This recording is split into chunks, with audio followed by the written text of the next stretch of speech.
Good afternoon, Cross Timbers. Today is March 29, 2018, and I'm Nicolette Howe. Thank you for tuning in our Texan TV newscast.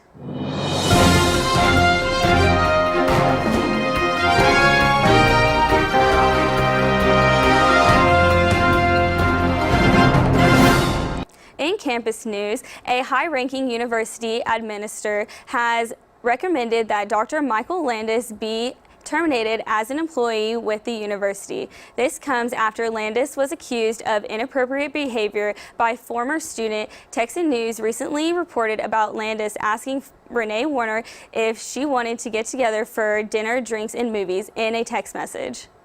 Quinisa Fraser reporting, we do have breaking news about the situation with Dr. Michael Landis. We recently reported that Landis was the professor accused of inappropriate behavior by a former student, Renee Warner. Renee Warner and another student who filed reports against Landis's behavior were told that they would find out about the decision surrounding the investigation by March 30th. Well, today it is March 29th, and that decision has been made. Dr. Dwayne Snyder, a high-ranking university administrator, emailed Warner and that other student about the results of this investigation. He has recommended that Landis be terminated. This is a developing story, and we will update you as we get more information.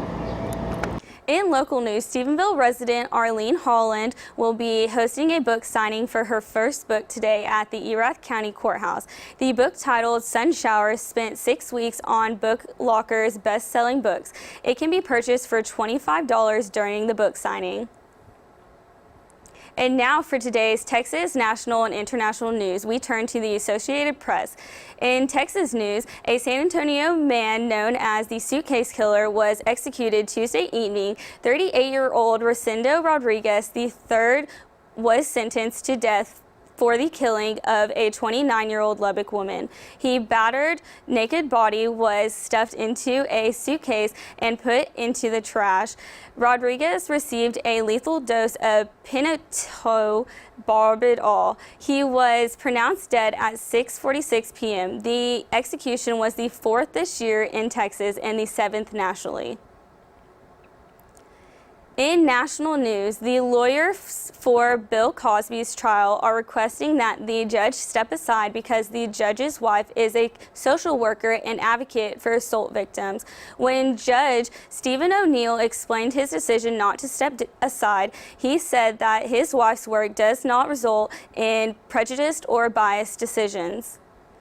In international news, yesterday, prisoners rioted and started a fire that left 68 people dead at the police station in Venezuela.